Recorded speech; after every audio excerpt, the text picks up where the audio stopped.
Satu tongkol, dua tongkol, tiga tongkol, empat kontol, lima tongkol, enam kontol.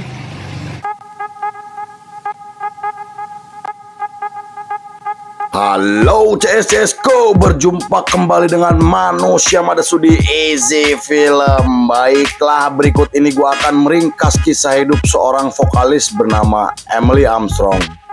Selain dikenal sebagai vokalis wanita dari Dead, ia juga semakin populer setelah bergabung bersama Linkin Park. Oke CSCSku, sebelum kita mulai seperti biasa, kita intro dulu guys. Maukah kita mencari manusia, membotakkan mata, mengosongkan jiwa, sayang kesunyian, tak lagi kau dengar. Inilah saatnya kau melihatnya. Ikutlah bersamaku, berjalan bersamaku, dengan apa yang membara, dengan asap bermakna. Marilah harapan jadi kenyataan, marilah harapan jadi kenyataan.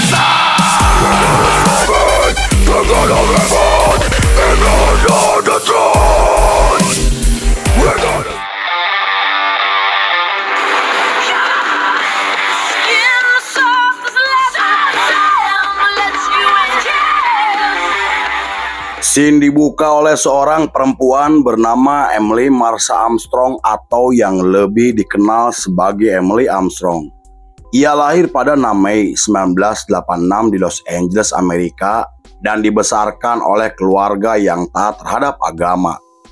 Orang tuanya merupakan anggota dari gereja Scientology, di mana ibunya bernama Gail Armstrong adalah juru bicara gereja dan menjadi editor konsultan untuk majalah gereja Scientology bernama Freedom. Gereja Scientology sendiri merupakan organisasi atau kepercayaan baru yang muncul pada tahun 50-an, dan aliran kepercayaan tersebut didirikan oleh seorang penulis terkenal asal Amerika hingga memiliki banyak pengikut dari kalangan selebritis dunia seperti John Travolta, Jason Lee, Tom Cruise, dan masih banyak lagi. Sejak kecil Emily dikenal sebagai anak ceria dan mudah bergaul yang membuatnya memiliki banyak teman. Ia menempuh pendidikannya di sekolah dekat rumahnya dan mulai menyukai musik karena kedua orang tuanya. Saat itu, ia sering mendengarkan musik rohani yang diputar oleh orang tuanya, meski ia sendiri belum tahu makna dari lagu tersebut. Kemudian ketika Emily berusia 11 tahun, ia mulai menulis lagu sendiri yang terinspirasi dari para musisi legendaris seperti Led Zeppelin dan Janis Joplin. Ia juga mulai belajar bermain gitar sampai mengikuti kursus musik atas dorongan dari sang ibu yang selalu mendukungnya. Meski ayahnya menentang impian Emily untuk menjadi seorang musisi, namun sang ibu tetap membela dan mendukung keinginan anaknya.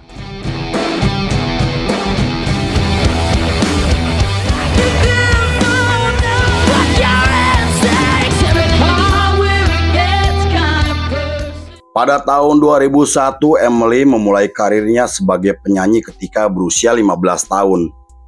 Ia juga menjadi seorang gitaris di band sekolahnya hingga membuat Emily semakin yakin untuk menjadi seorang musisi. Lalu ketika ia duduk di kelas 2 SMA, Emily memutuskan berhenti sekolah demi mengejar cita-citanya yang membuat ayahnya marah besar. Konon, Emily sampai diusir dari rumahnya karena tidak menuruti keinginan ayahnya untuk menjadi seorang master di bidang Scientology. Terlepas benar atau tidaknya rumor tersebut, namun Emily tidak pernah mengatakan apapun terkait masalah yang pernah ia alami. Saat ditanya, Emily mengatakan jika musik adalah hal yang membuatnya tetap hidup dan memiliki motivasi.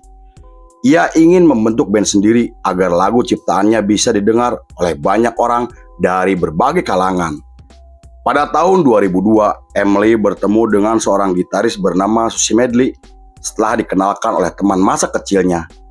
Pertemuan tersebut membuat pertemanan mereka semakin akrab karena memiliki tujuan dan selera musik yang sama. Selain itu, mereka juga sangat menyukai lagu dari band legendaris Nirvana hingga mendengarkan musik klasik seperti folk dan blues yang populer di tahun 60-an. Beberapa bulan setelah pertemuan pertamanya, Emily dan Medley sepakat untuk membentuk band bernama Epiphany. Kemudian mereka merekrut seorang drummer bernama Shane Friday dan mulai melakukan sesi latihan. Lalu setelah 3 bulan berjalan, Emily mengganti nama bandnya menjadi Dead atas saran dari teman-temannya.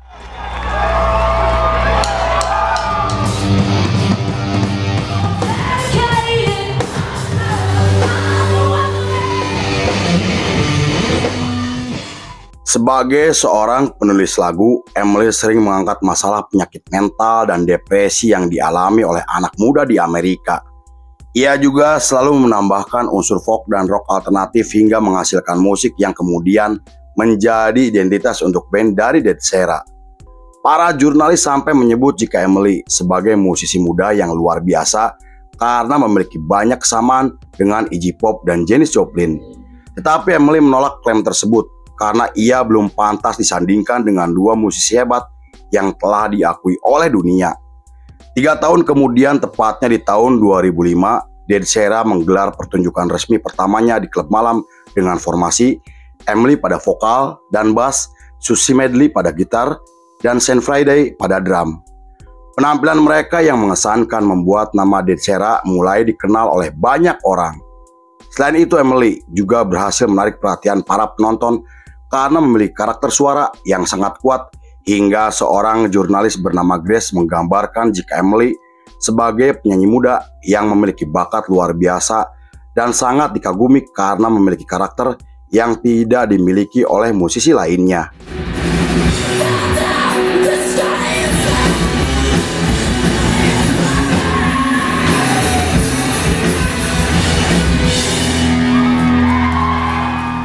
Pada tahun 2007, setelah Dead Sera menggelar tur nasional untuk pertama kalinya, sosok Emily mulai menjadi idola di kalangan para remaja dan pencinta musik di Amerika.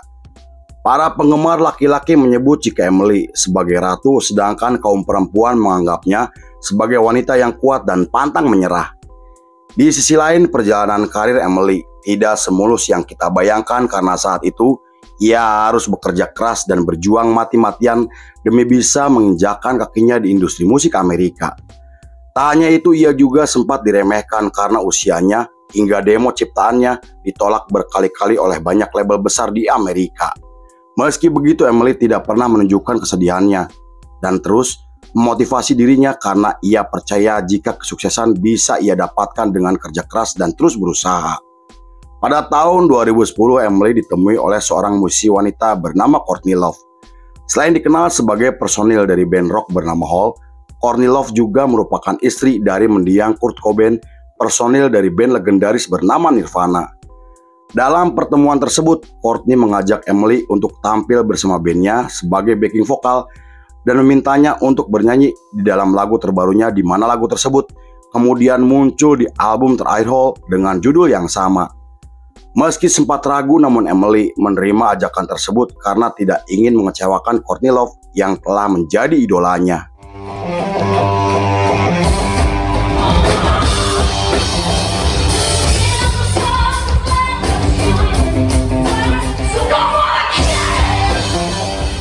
Lalu sejak saat itu nama Emily Armstrong semakin dikenal oleh banyak orang sampai dibahas oleh media internasional. Kemudian ia mendirikan label sendiri dan berkolaborasi dengan beberapa musisi papan atas seperti The Offspring, Demi Lovato, Robbie Krieger dari The Doors, dan masih banyak lagi. Saat diwawancara, ia mengatakan jika label yang ia dirikan untuk merangkul musisi yang terpinggirkan sama seperti dirinya dan ingin menunjukkan jika dirinya mampu bertahan di dalam kerasnya industri musik Amerika. Pada tahun 2012, Dead Sera merilis album pertamanya dengan menampilkan satu lagu yang sangat terkenal. Selain mendapatkan banyak pujian kritis, lagu tersebut terpilih sebagai lagu rock terbaik di acara penghargaan America Music Award. Dengan kesuksesan besar yang telah mereka dapatkan, Dead Sera akhirnya menggelar tur hingga tampil di festival musik tahunan bersama Muse. Karena hal itu, Emily Armstrong disebut sebagai salah satu musisi muda yang memiliki pengaruh besar hingga dianggap sebagai sosok yang telah memikat para penonton di seluruh dunia dengan penampilan dan aksi panggungnya.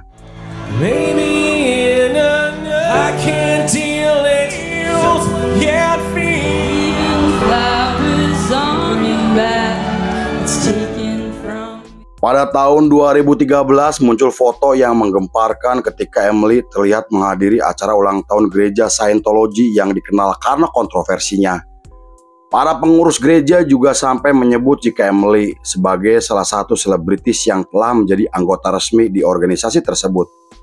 Namun Emily membantah tuduhan tersebut dengan mengatakan jika kehadirannya hanya untuk memenuhi undangan dan tidak pernah menjadi anggota apalagi terlibat dalam organisasi gereja.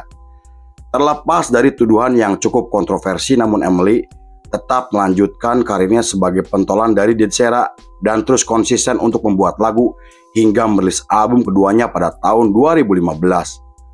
2 tahun kemudian, tepatnya di tahun 2017, Dead Sera merilis album cover yang berisi 4 lagu milik Nirvana, Patti Smith, dan Rage Against the Machine.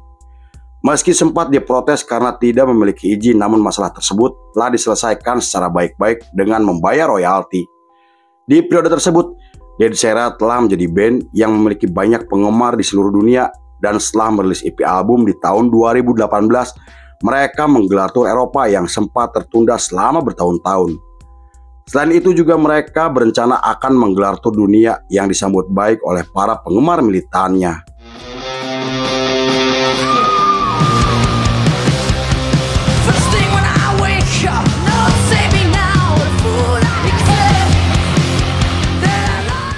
Di sisi lain, Emily Armstrong kembali menarik perhatian dunia setelah majalah gosip Amerika merilis artikel kontroversial yang membahas tentang rahasia pribadi Emily karena diduga sebagai lesbian dan pro terhadap kaum LGBT.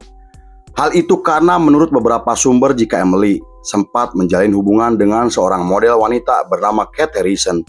Kabar tersebut diperkuat dengan munculnya foto yang menampilkan Emily bersama Kate sedang menghadiri acara pesta. Terlepas dari benar atau tidaknya rumor tersebut, namun Emily tidak pernah mengatakan apapun yang membuat banyak orang semakin penasaran dengan kehidupan pribadinya.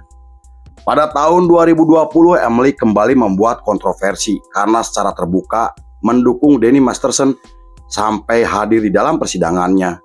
Danny sendiri merupakan seorang aktor sekaligus anggota dari gereja Scientology yang terjerat kasus pemerkosaan dan pelecehan seksual. Meski Danny telah mendapatkan hukuman atas kejahatannya, namun sikap Emily yang mendukung seorang kriminal mendapatkan banyak kecaman dari berbagai pihak. Bahkan ketika Dead Sera merilis album ketiganya di tahun 2021, beberapa orang menolak membeli album tersebut karena kecewa dengan sikap Emily yang dianggap mendukung kejahatan seksual. Konon para jurnalis sampai menggambarkan album tersebut sebagai salah satu album dengan penjualan terburuk sepanjang masa.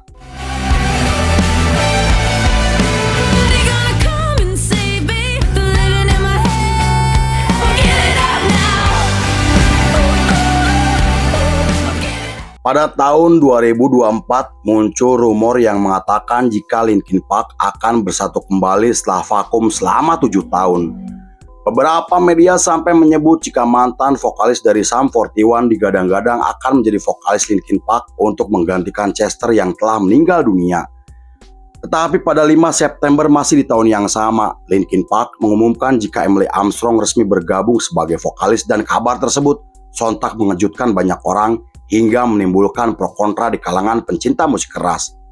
Bahkan anak dari mendiang Chester, yaitu Jamie Bennington, sampai mengecam keputusan Linkin Park karena telah merekrut Emily sebagai vokalis barunya.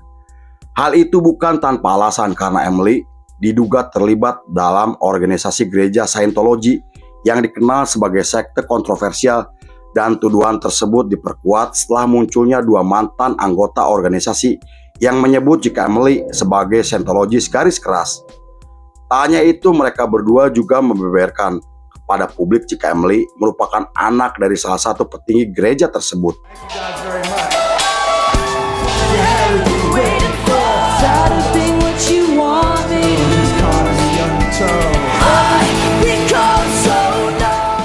Tiga hari kemudian, Emily akhirnya angkat suara terkait rumor yang dibahas oleh banyak orang di seluruh dunia.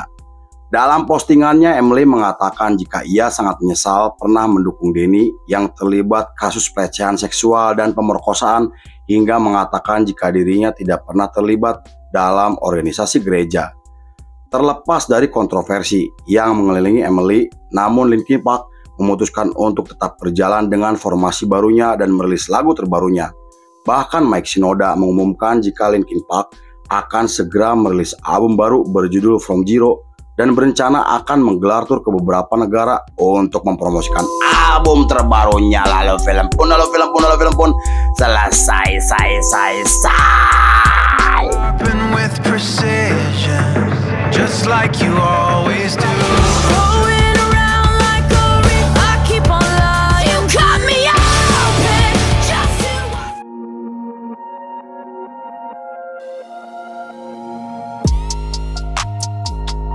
Ketika kalian seorang seniman muda, maka sangat penting untuk memperhatikan yang Anda lakukan dan jujur terhadap diri sendiri dalam proses kreatif. Chester Bennington. Oke CSCSku, terima kasih sudah menyaksikan ringkasan ini gak selesai. Saya beserta jajaran Beranda Malam kembali pamit undur diri, sampai jumpa di episode berikutnya. Bye bye hampura bye lolo wae CSku.